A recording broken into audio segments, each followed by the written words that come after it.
Este sábado arrancan los octavos de final de la Euro 2024 después de una apasionante primera fase donde demostró el colorido en todas las tribunas, en estadios repletos, donde se jugaron cada partido de esta fase de grupos. Y también para destacar fueron también los partidos tan apasionantes que resultaron, ¿no? Todos fueron finales, partidos donde no dejaron nada las selecciones que participaron en esta fase de grupos, y ahora solamente quedan 16 para estos octavos de final que arrancan, como dije, este sábado. Lo que dejó un poco la primera fase, creo que hay que destacar la eliminación de Croacia en el grupo de la muerte, donde nos quedamos sin Luka Modric, ¿no? Este jugador estrella del Real Madrid, jugador estrella del viejo continente, un crack sin ninguna duda, que estuvo muy cerca de meterse en octavos, y en ese final, en ese empate agónico de Italia, ese gol de Zaccagni los hizo a los croatas armar las valijas e irse de esta Euro 2024. Y el otro dato curioso es lo que sucedió con Ucrania, ¿no? En ese grupo E tan parejo, donde Ucrania terminó último con 4 puntos, pero lo dejó afuera la diferencia de gol. Entró Rumania, entró Bélgica, entró Eslovaquia en ese grupo, pero Ucrania con -2 se quedó afuera. Y lo curioso es que en el grupo C, donde está Inglaterra, tanto Dinamarca como Eslovenia se metieron en los octavos de final tan solo con 3 puntos. Ese es el dato curioso que lo deja afuera a Ucrania. Más puntos que esas dos selecciones, pero como terminó último, terminó cuarto, se quedó afuera. Arrancando a analizar un poco estas llaves de octavos de final, tiene partidos muy atractivos y partidos que, como pasó en la primera fase, van a ser muy parejos. Obviamente, si tenemos que analizar un poco los candidatos, estos pesos pesados que va a tener octavo de final, el que se acomodó mejor es España. ¿Por qué? Porque primero tendrá Georgia como rival. Veremos cómo se va a defender Georgia en su clasificación a octavo de final histórica. Recordemos que los georgianos clasificaron por primera vez en su historia a una Euro y siguen haciendo historia ganándole a Portugal en su fase de grupos y además metiéndose en la segunda fase. Por eso Georgia está de festejo ya metiéndose en esa segunda fase, y nada más ni nada menos va a enfrentar a España.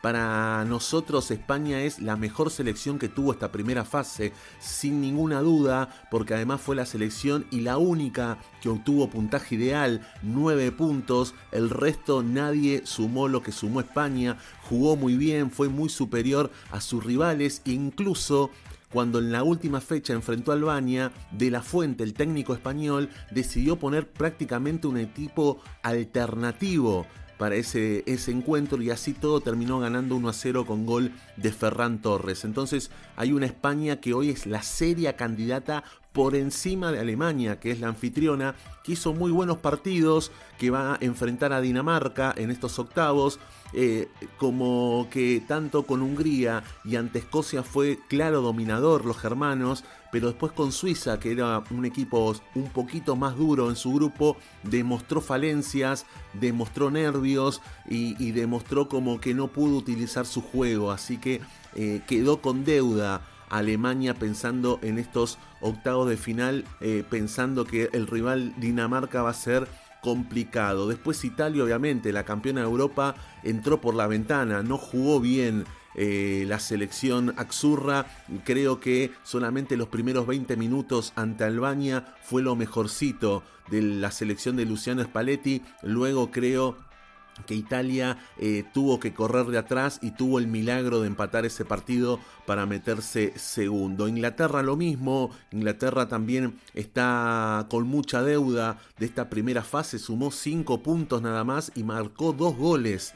De los 3 partidos, de milagro terminó ganándole a Serbia, después terminó empatándole aunque sea a Dinamarca, y terminó empatando 0-0 con Eslovenia. No aparece Dinamarca, se nota que previo a esta Euro no venía bien el equipo de Southgate, y se nota ahora durante la Copa un Bellingham totalmente ausente. Veremos si ahora Inglaterra en los octavos de final pueda levantar ante Eslovaquia, que se metió también en estos octavos. Francia también, una Francia Francia que sintió esa lesión de Mbappé, que no pudo jugar ante Países Bajos, pero también Kylian no es un jugador que está en un gran momento, ¿no? Prácticamente Francia no tuvo sociedades, estuvo muy solitario, y eso también generó de que prácticamente terminó empatando con Polonia en la última fecha 1-1, con una Polonia ya eliminada. Entonces eso significaba que Francia no está tan bien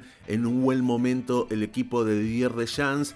Y después pasa con Portugal, ¿no? Una Portugal que sí fue claramente muy dominador en los dos primeros partidos, más allá que el primero lo ganó sobre la hora, pero en el último partido terminó perdiendo con Georgia con un plantel alternativo, con una formación alternativa, pero sí hay que estar mirando de reojo por ahora un Cristiano Ronaldo que no demostró ser tan gran cosa en esta Euro. Obviamente que su nombre impacta, que esté ahí, tiene 39 años, es una leyenda, pero tampoco fue que puso la nota alta en una Portugal que creo que sí tuvo en Bernardo Silva y en Bruno Fernández como los dos abanderados de la primera fase en Portugal. Y después veremos qué va a suceder con los otros rivales. Austria, que terminó primero en el grupo de la muerte, ¿no? Perdón, en el grupo de Países Bajos, que también con Francia, ese grupo que también no era como el B, que sí era el de la muerte, pero tener a Países Bajos y a Francia, Austria se pudo terminar primero, una selección seria, una selección que hizo muy buena primera fase y va a enfrentar a Turquía, una selección dura, fuerte, pero obviamente tiene las de ganar los austríacos. Veremos qué pasa con Rumania. Sorprendió Rumania, pero ya venía haciendo muy buen trabajo en las eliminatorias para esta Euro, y creo que también pisó fuerte con mucha gente que lo está apoyando ahí en Alemania a los rumanos, y una Bélgica que se fue silbada luego del empate ante Ucrania, donde los belgas no están conformes con esta selección de Domenico Tedesco, no está brillando, teniendo a Lukaku, a De Bruyne, a Doku, muchas estrellas belgas que brillan en el fútbol del viejo continente, pero Bélgica vuelve a estar como ausente todavía en ese equipo fuerte que era en su momento en Rusia 2018, en Brasil 2014, así que veremos a ver qué sucede. Pero creo que están muchas selecciones fuertes en deuda, que veremos a ver si levantan en estos octavos de final, y una España que por ahora, por lo que hizo en la fase de grupos, es la gran candidata a llevarse esta Euro. ¿Podrán dar la sorpresa?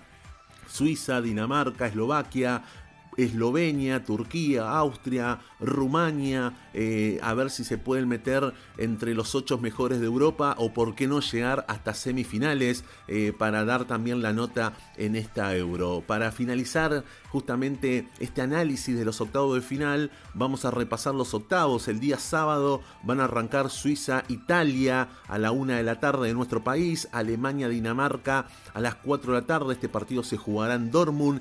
Inglaterra-Eslovaquia se va a jugar el domingo a las 13, mismo domingo España-Georgia a las 16 horas, el lunes Francia ante Bélgica a las 13 y Portugal-Eslovenia a las 16, y el martes cierran estas llaves de octavos Rumania-Países Bajos a las 13 y a las 16 horas Austria ante Turquía.